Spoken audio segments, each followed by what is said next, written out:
Hey everyone, welcome back to Make It Happen Mondays, where we talk about sales, business, entrepreneurship, personal growth, mental health, and everything in between with guests who I truly respect and I think make a positive impact on the world around us. And today I figured I'd just talk to you directly on this one. I've actually gotten a lot of feedback from people saying, John, I love your podcast, but, it doesn't really showcase your expertise, and wanted to hear a little bit more from me. Now, I do a lot of my training, obviously. I have my whole membership, and that's where I give a lot of my super tactical stuff. And I use these podcasts to explore, more things I'm interested in and talking to industry experts and thought leaders. So piquing my curiosity. And again, I've told you before, this is how I learn, right? I started my podcast not because I wanted to get my voice out there. It's actually, this is the way I learn. I don't learn by reading books. I don't learn by doing, taking courses or anything like that. I learn by talking to people who are smarter than me. But I figured this would be a good opportunity, especially based on some of the things I've recently seen out there. For those of you who've been following me, a few weeks back, I went to Dreamforce and I went to Inbound, and then I was part of LinkedIn's insider group or influencer group and went to one of their events in New York. And I saw all the upgrades that they're making to their platforms with AI. And as impressive as they all were, these AI agents, it got me thinking and a little worried about where the future of sales is headed, quite frankly. And the positioning here, and I'm doing this directly to everybody just to, make sure that we're paying attention here. Because I don't think there's an option anymore to level up. Like, this stuff's coming for us faster than I've ever seen. And I know everybody's all technology evolves, and so do humans, and we'll figure it out along the way. I quite frankly, I think this one's a little bit different. Because specifically what I saw at Salesforce with Dreamforce and all their agents, these things can do all the research for you, write the majority of the emails, respond to emails, record the calls, update CRM. So for a select few sales reps who have business acumen and sales fundamentals and are agile enough to be able to adjust and leverage these things, it's going to be absolutely off the charts from a value standpoint and give us the time back to really focus on engaging with the client. But therein lies the problem, right? Those three things: sales fundamentals, business acumen, and agility. I think those are the three things we really need to focus on right now, as opposed to sales skills and, any new technology or anything like that. We need to get back to these fundamentals. And the challenge I see, though, is this. It's a generational thing. I'm a Gen Xer, right? So I grew up in sales without all the tech, right? I mean, without even email, for crying out loud. For the most part, I was doing cold calls, face-to-face, going out there, meeting with people, going to networking events.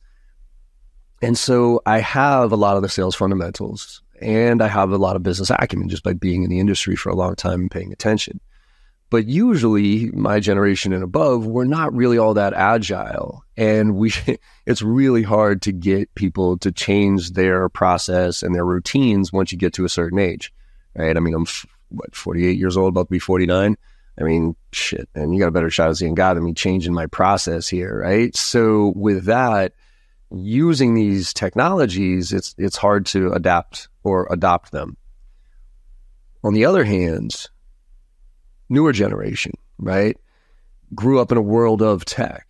So they're super adaptable and they can use all these tools and tech, but they lack the fundamentals and the business acumen. And if you've heard my keynotes before, you hear me talking about how the golden age of sales, right? 2010 to 2022.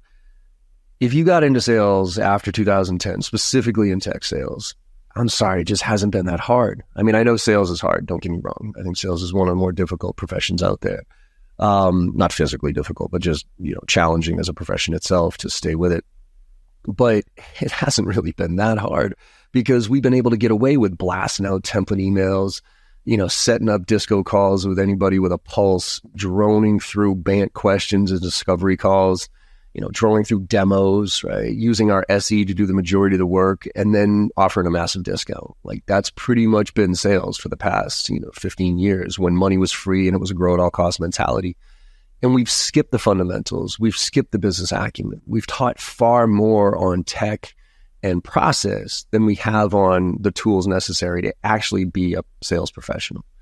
And so with that, all the grunt work that used to have to be done to, in the early years of sales, right? The cold calling, the research, the updating CRM, like all that shit that quite frankly did suck.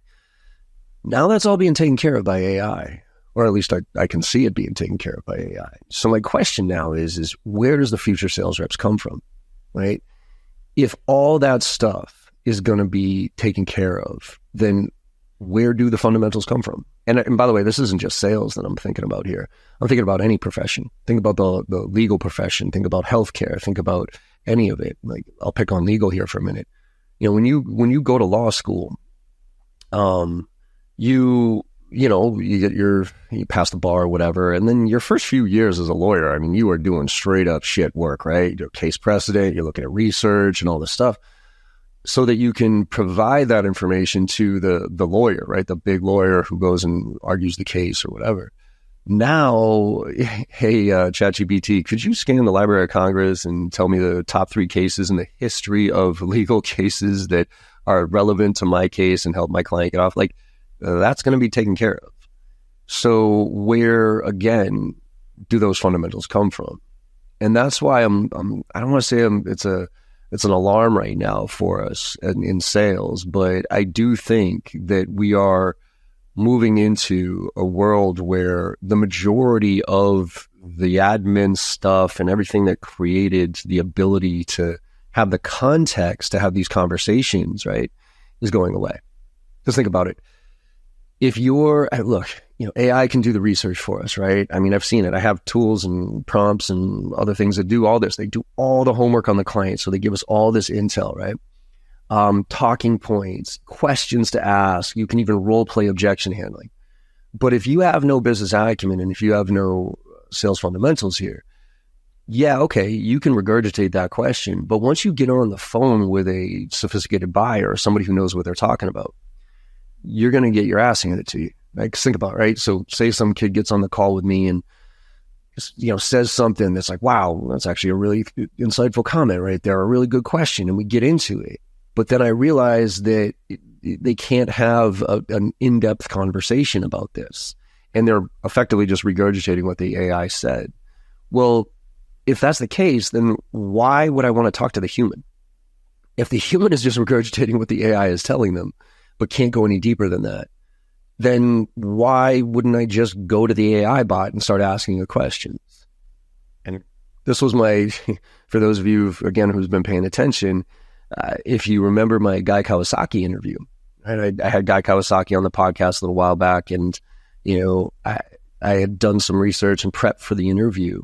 And in the interview, or while I was prepping, I read his book, and, I always like to do prep on people, so I'm not asking the same questions as everybody else always asks them. But one of the interviews I saw him post a few days before I interviewed him directly was an interview he did at Google.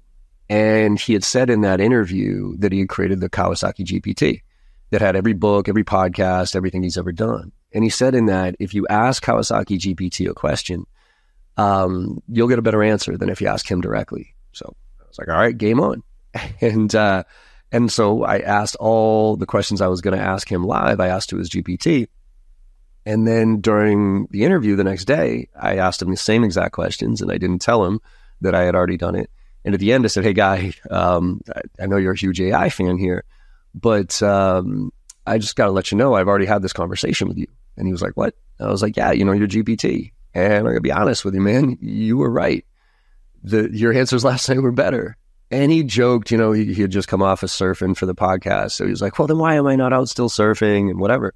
And I said to him, I said, Guy, that's actually my question to you, is if I can get better answers from your GPT, what's the fucking point of this conversation, man? And that really got my head twisted here about the direction that we're headed in here. I think it's fascinating what's happening with AI. I think it's, the insights, the information. I still have yet to find anybody who's really making a ton of money doing it outside of OpenAI, obviously. But, efficiency is cool. But it's really starting to take away what I thought was the necessary tools and things that reps needed to do in order to build their business acumen and have the context. So when they get into conversations with people, they can have a business-oriented conversation. Executives these days, they just have no tolerance for a no-value interaction with sales. I mean, you've heard me talk about the stat with Gartner that put out there back in 2022 about how they averaged out Gen Xers, millennials, and boomers, B2B buyers of complex sales. And they found that, I think it was 43% of clients want a rep-free experience, right? They do not want to talk to a sales rep. I've actually had Todd Capone on my podcast recently, and he kind of shit all over that stat. He was like, I hate that stat. He's like, 43%. He's like, it's probably like 80, 90, 100%. And I think we're moving in that direction. And the main reason is there's no value in the conversation of a sales rep, right? People talk a lot about, qualification and those type of things. Well, as an executive, I don't need a sales rep to be asking me a bunch of questions to figure out what my problems are. Like, I know what my problems are. I don't need to spend 15, 20, 30 minutes on a call with you to explain to you what my problems are. And so if I'm not getting value out of this conversation, I'm out of here.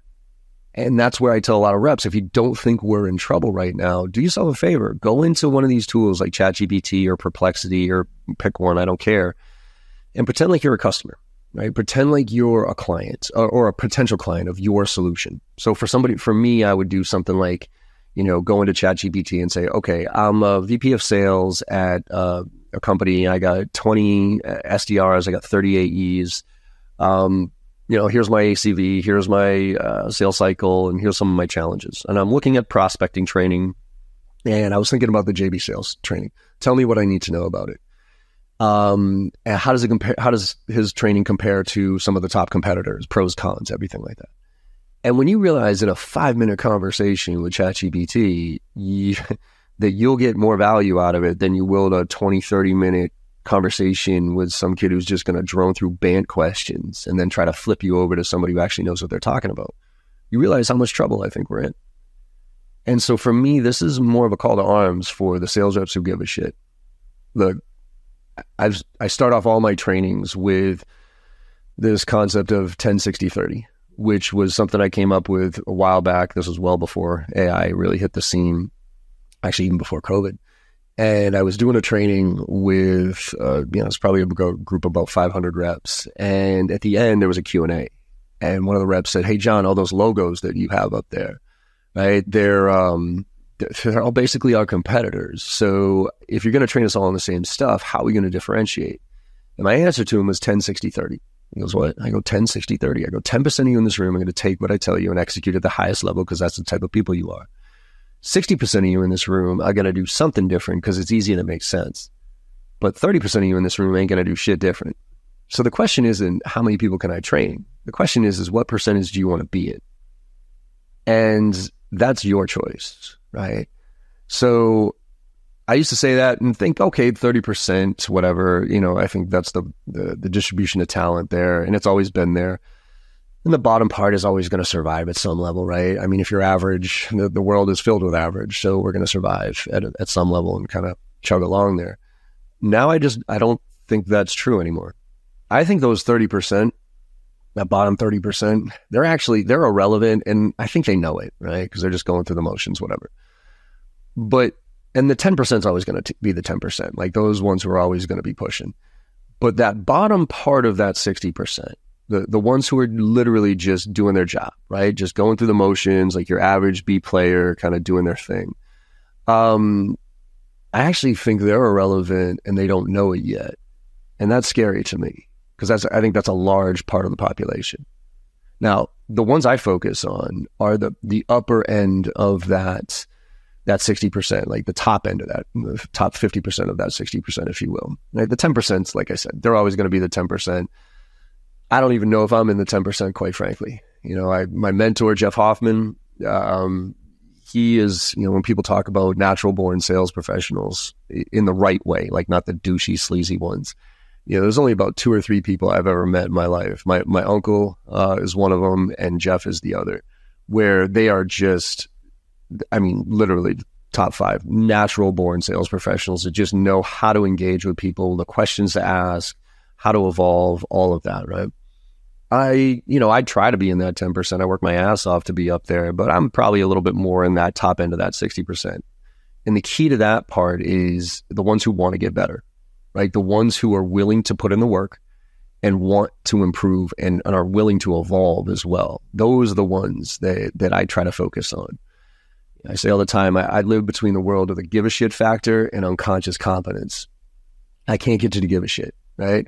But once you do, I'll give you everything I got to get to the level of unconscious competence where you don't really need any of the tips, techniques, because you just are them, right? And so I think we all need to make a choice right now of what bucket we want to be in. And if you're saying yourself in sales, like, I'm just trying to get by here, you might want to rethink this profession, because you're going to get relegated to an admin role pretty damn quick, or you're going to roll them up under marketing or operations and not really be in sales, quite frankly.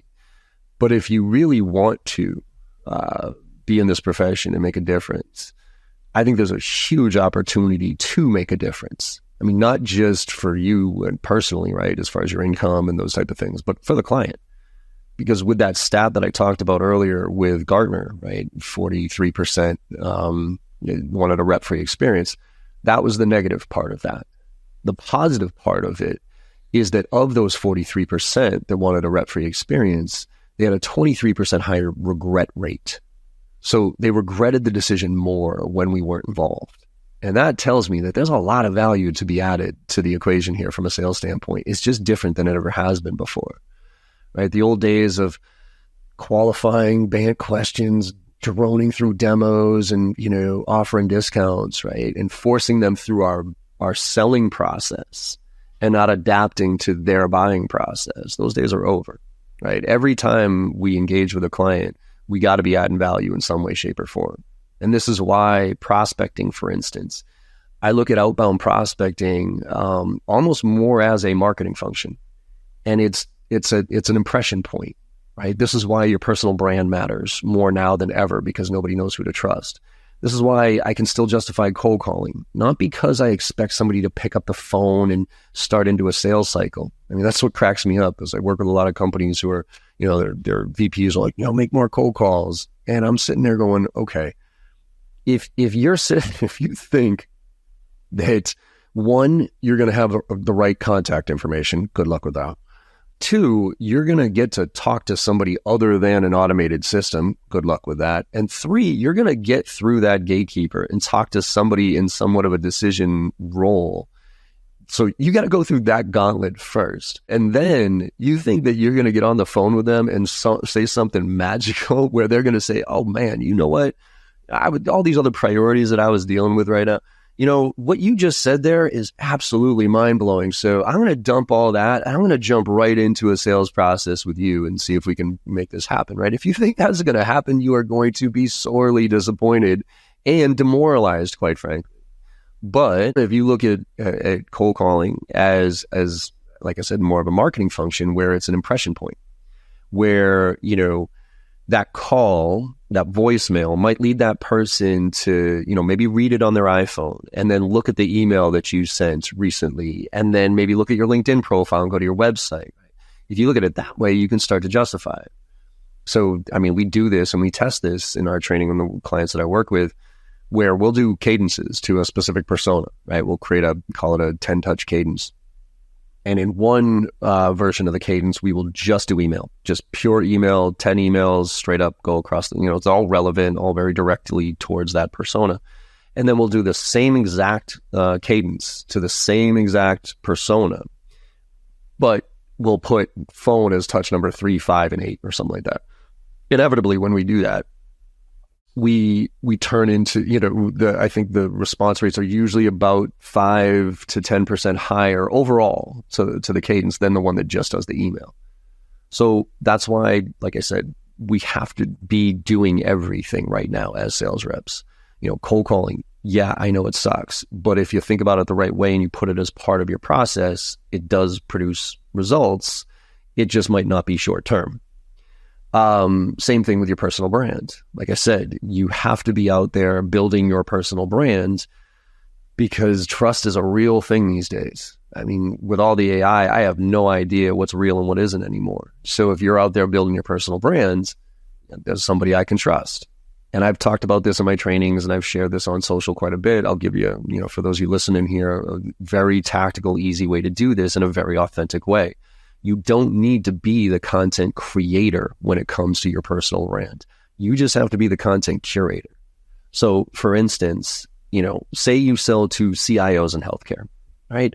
Most sales reps have no idea they didn't go to school to be a CIO. They know limited information about healthcare systems or whatever it is. So you sitting there trying to be that thought leader or that challenger, quite frankly, on CIOs in healthcare, you're going to embarrass yourself. But you don't have to be that. All you have to do is follow the actual thought leaders in that space. So here's a tip for you, super tactical. Go into ChatGPT or Perplexity or any of those and say, hey, could you give me the top 5, top 10 thought leaders who are CIOs in healthcare or who are writing about the challenges and priorities that CIOs in healthcare are facing in today's world, in today's economy. And I need to see their blogs, right? And could you include their blogs, right? So 5, 10, whatever it is.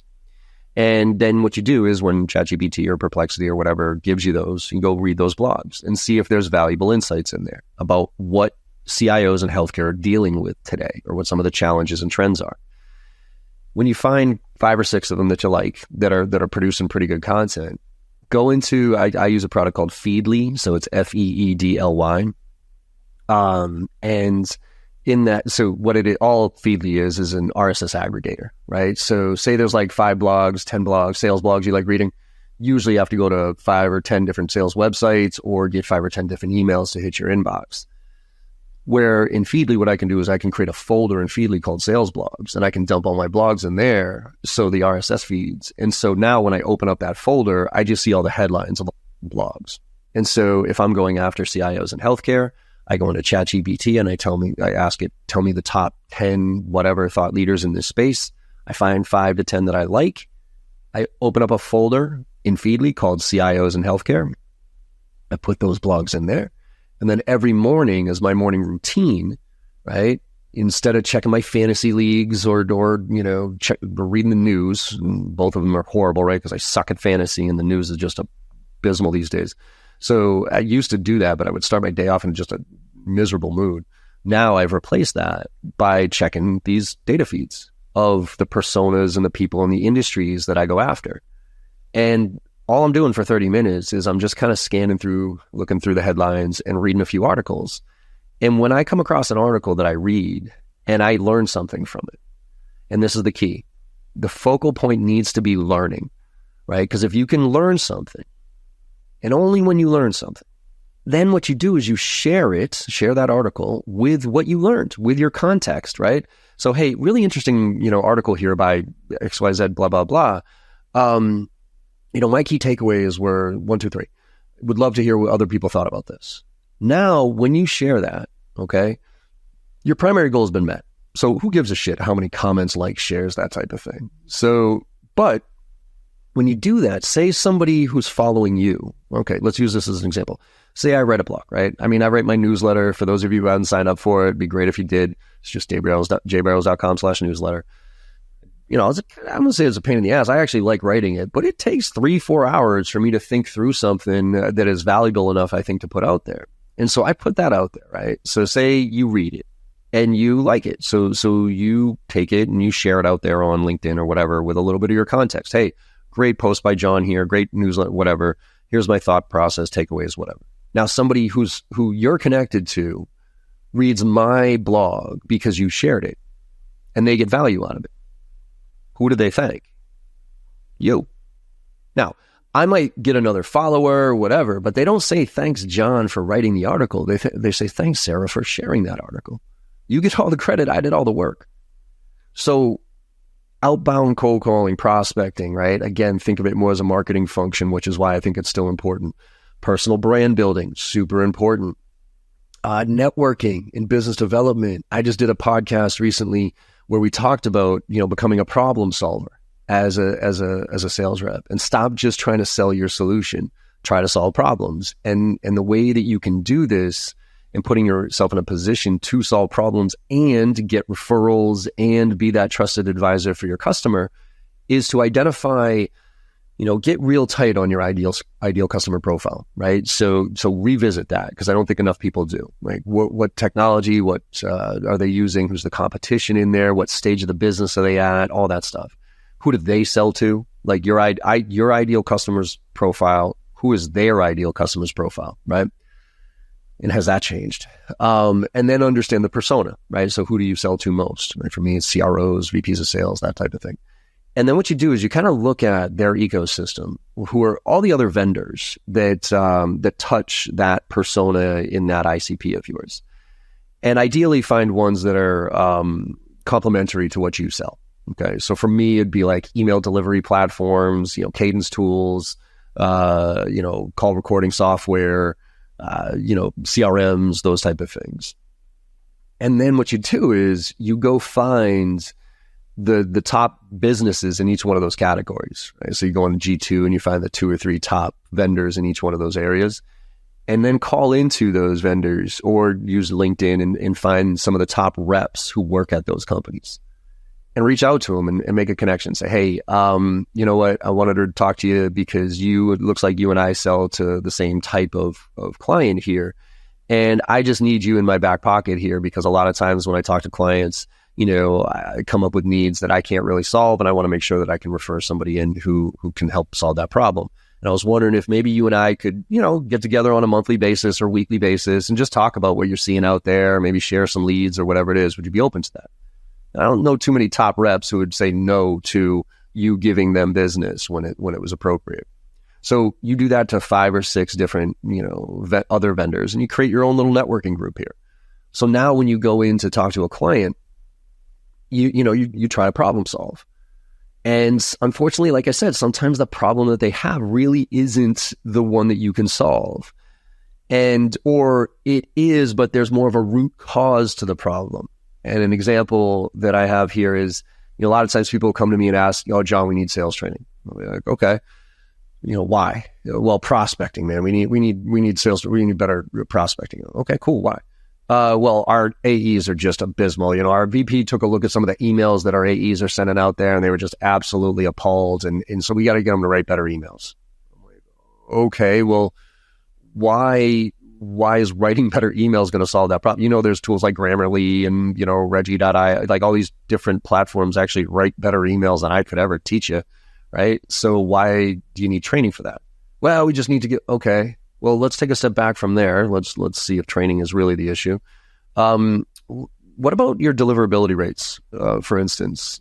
Do you know what that is? Like, forget about your response rates here for a second, because obviously they're pretty low. But do you know what your deliverability rates are? What do you mean? Like, do you know how many of your emails are even getting through to the intended? Well, no. Okay, well, look, I'm happy to take your money and I'm happy to teach you, your reps how to write better emails. But we might want to take a look at that first, because it doesn't matter how good I teach your reps how to write emails. If your emails aren't even getting through because your domain is blocked or whatever it is, it's not going to matter. So here's a company that I work with that can actually do a quick little assessment for you on your deliverability rates and see if that's the issue first. And then from there, let's talk about the efficiency of your reps writing their own emails versus having an AI tool do it. And then we can talk about training. Now, I know that sounds counterintuitive in a lot of ways, because so many of us are being pushed for short-term results. We got to close the end of the month around us. But I can't impress upon you enough that we have to play that short and long-term game here. I'm a firm believer that what goes around comes around. And if you do things the right way, it constantly comes back to you. And it's not maybe short-term, but long-term it is. And there are countless times that I can point to where I probably could have sold the client on what I was, what they were looking for or what they thought they were looking for. But I knew it wouldn't really solve the problem. So I referred somebody else in or brought somebody else in. And yes, I didn't get the sale in the short term, but inevitably they come back to me when they're ready and they're like, all right, John, now we're ready to go. And then it's not even a competitive situation. So you become a problem solver and you build your own little network here.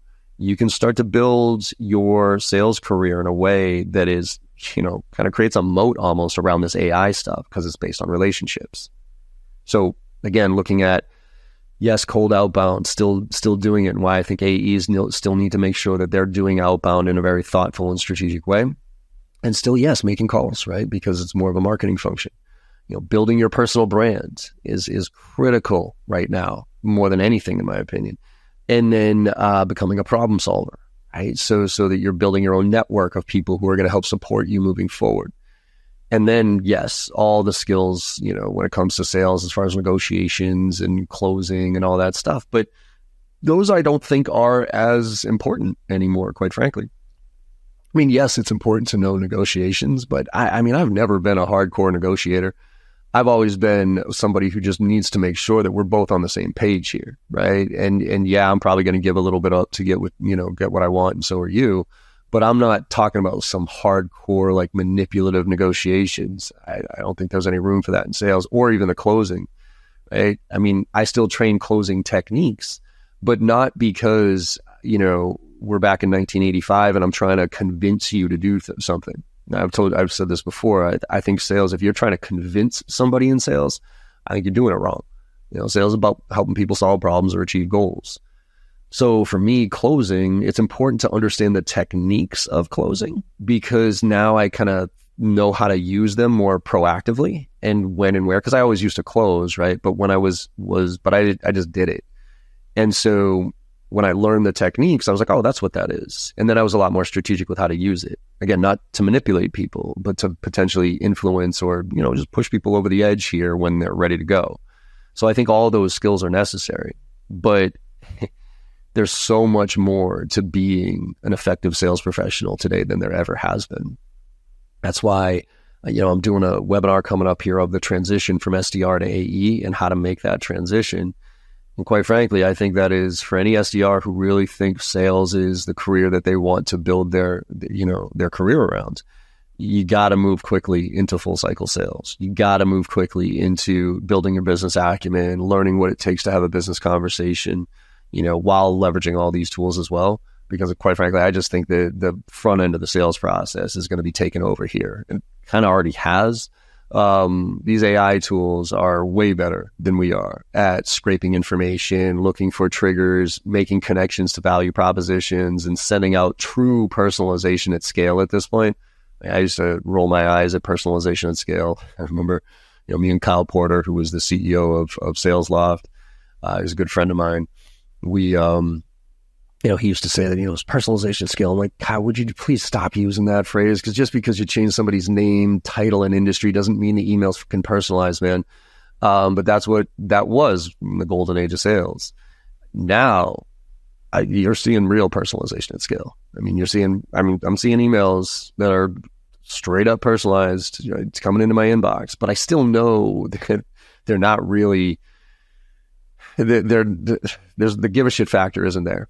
I think that's the one thing that sales we can focus on here, is I call it the give a shit factor. And because AI can pretend to give a shit, but it fundamentally can't.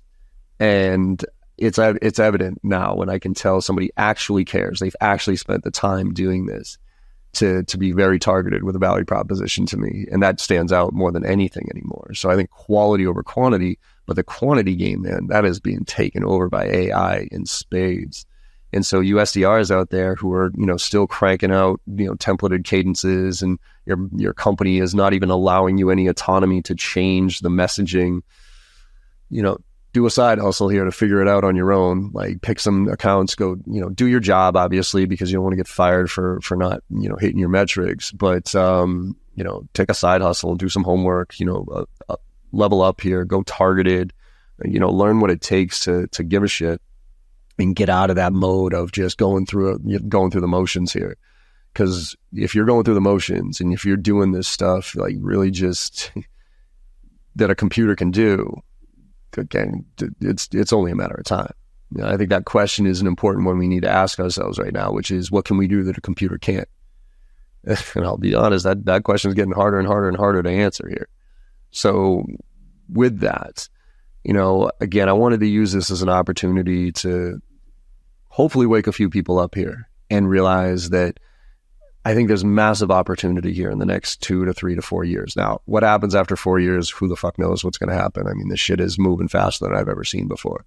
But in the short term here, those reps who are really sound in those sales fundamentals, understand business acumen, and can, again, have a business conversation, become problem solvers, right? Not just sales reps, and are agile enough to start trying and testing and playing around with some of these new tools and tech without replacing the human component of this. I think there is just massive opportunity to make, a huge difference for the client, to help them make decisions. Again, remember that, 23% higher regret rate. Like, there's a lot of clients out there right now who just, it's analysis paralysis. There's almost too much information. There's too many options. I mean, actually, another point on this, I've been reading this book. You guys know me, I'm not a huge reader here. I'm a state school kid, dragged my way through 4 years of college, probably read about 10 books in my life. But Jolt Effect, right, which is the third in succession of the Challenger sale. Like, there was Challenger sale, Challenger customer, and Jolt Effect. In Jolt Effect, I think they really nailed the problem right now that we're facing in sales. I don't know if I love their solution to the problem, but they absolutely nailed the problem, which is not no decision, right? Everybody thinks our biggest competitor is no decision. Well, yeah, and it's actually indecision. And the reason is because things are moving so fast right now, and there's just so many options that it's people are scared to make a decision. Because again, nobody got fired for not making decisions. People get fired for making bad decisions. That's why you're seeing more people involved in the sales process than ever before. Because if I'm the decision maker, right, if I'm the one who is quote unquote the decision maker for this solution, and I make a mistake in like 3-6 months after implementation, it's not like, my ass is on the line, right? So that's why before I make this decision, I'm going, hey, Sarah, could you come? I need your eyes on this. Hey, Bill, come over here, whatever. Because, I need some plausible deniability here. Right? So later on, if it doesn't work, I'll be like, well, Sarah said she liked it, and so did Bill. It's not just me. And that's also why people, I've never been in a sales environment now before where, somebody will look you dead in the eye and say, yeah, we know we got a problem. We know, current state, future state, gap, all that stuff. And it looks like your solution's better, way better than what we're doing right now. And as a matter of fact, it's cheaper. So you get the better, faster, cheaper. Old school sales, right? You can come up, hey, better, faster, cheaper. You can get 2, but not all 3, right? Now you're actually hitting all 3. And they'll still say, yeah, but we're still not going to do it. Or they ghost you. And it's like, what the fuck is, what? And it's again, because it's indecision, because things are moving so fast. So if you can be that sales rep that helps distill all the information down and helps the client make a decision and become that problem solver. And again, doesn't always have to be your solution that solves that problem. If you can be that person, you're invaluable to the client, and the amount of upside for you as a sales professional, as far as income and all that stuff, is going to be through the charts, off the charts. So, I don't know, hopefully by listening to this, it kind of strikes a chord with some of y'all to really stop going through the motions and kind of doing what we're supposed to be doing, right? I think that's an important thing to pay attention to, is like, yes, okay, we're supposed to do this, we're supposed to do that, but think to yourself, should I be doing this? Is there a better way of doing this? How can I upskill myself right now? Now, look, here's my little pitch on you guys know me, I don't really pitch my training all that much, and I've been getting shit from all my people and consultants who tell me I need to sell more about my own training and everything else. This is what I'm trying to address here with the JV Sales membership. And I didn't really mean for this to be a sales pitch, but this is what I'm trying to do personally myself, is train the fundamentals, but also look for AI to augment what we're doing. So we're not taking the human element out of it, but we're starting to look at practical application of how to prepare for meetings, how to ask better questions, those type of things. So if you want to join, I'm revamping the entire membership come Q1. So right now, if you get in, you'll get everything. All the upgrades come out Q1 too. But I don't want to push anything on anybody. So just email me directly if anybody wants. I'll give you a 25% discount just by being on this. I think it's like it's $420 a year for the whole membership. Gives you all my live content and everything. I'll give you, it's $420 for a reason, and you know why. But I'll give you 25%, but you got to email me, right? John at J Barrows, because I want to just kind of see who actually is listening out there. And just help each other out, right? When you're out on social, try to repost the stuff from real people, the people who aren't using AI to post their shit or create their content. Support authenticity in every single way, including yourself. This is why I told you about that little tip to create your personal brand by consuming content and repurposing what you learned, right? Support authenticity and support the people who are really trying to level up. And if we can do that, like I said, the ones who are going to survive here, the ones who are going to still be valuable are just, I think the world is their oyster, as they say. But for the ones who are just going to keep going through the motions, you're on the clock.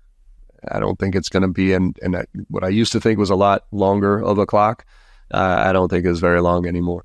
So you got to decide if this is the profession that you want to be in. And because if it is, it's time to level up. So if there's anything I can do to help with that, do not hesitate to reach out to me directly. I'll give you everything I got. Told you, I can't get you to give a shit about what you do. I'll give you everything I got to get you to that next level. So thank you all for listening to this one. Hopefully it got you to think a little bit. And like I say at the end of all my podcasts here, I think one of the more important things is no matter how bad your day is going or how bad you think it went, you got to go out there and make somebody smile today. Because if you go make somebody smile, no matter how bad your day went, you had a good day. And the world needs a lot more of that right now. So thank you all very much. I'll see you on the other side. Peace. Hey everyone, I hope you enjoyed that conversation as much as I did. With your support and our incredible guests, we're one of the top sales podcasts out there right now, and I can't thank you enough. Now, to keep the momentum going, it would mean the world to me if you could go and leave a 5-star review on your favorite podcast platform and share some of your favorite episodes with your network. Also, I am super excited to be launching my new newsletter, where I'll be sharing everything I know and everything I'm learning along the way while I'm out there selling every day just like you. Go to jbarrows.com/newsletter to sign up today. Let's all level up and make this happen together.